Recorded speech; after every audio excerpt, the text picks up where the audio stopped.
एक दिन सब कुछ ठीक हो जाएगा, हम लोग फिर से बाहर आ जा सकेंगे, ऐसा ही सोच रहे हैं ना आप।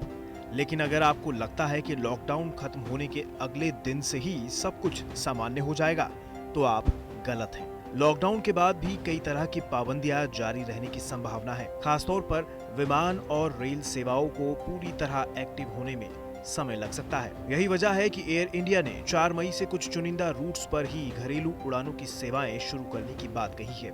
एयर इंडिया की ओर से दी गई जानकारी के मुताबिक एयरलाइंस लॉकडाउन खत्म होने के ठीक अगले दिन यानी 4 मई 2020 से कुछ घरेलू रूटों पर अपनी सेवाएं शुरू कर देगी। कुछ चुनिंदा रूटों पर बुकिंग शुरू भी हो गई है।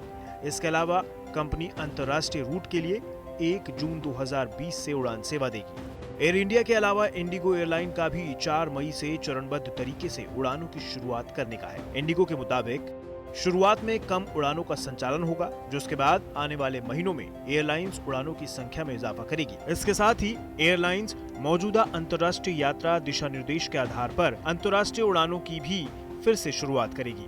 आपको बता दें, बीते 14 अप्रैल को प्रधानमंत्री नरेंद्र मोदी ने कोरोना वायरस से लड़ाई में लॉकडाउन 2.0 का ऐलान किया था। इसके तहत 25 मार्च से लागू लॉकडाउन की अवधि 3 मई तक के लिए बढ़ा दी गई है। इस वजह से रेलवे ने 3 मई तक के लिए यात्री रेल सेवा को रद्द कर दिया है। वहीं सभी पैसेंजर्स उड़ानों को भी इस दिन तक के लिए ही सस्पेंड कर दिया गया है।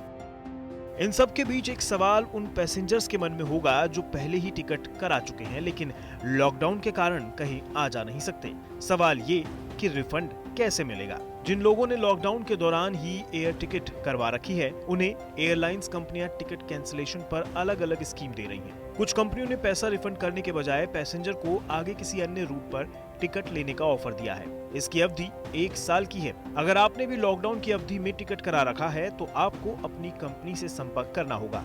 एयरलाइन कंपनी आपको रिफंड के बारे में विस्तृत जानकारी देगी।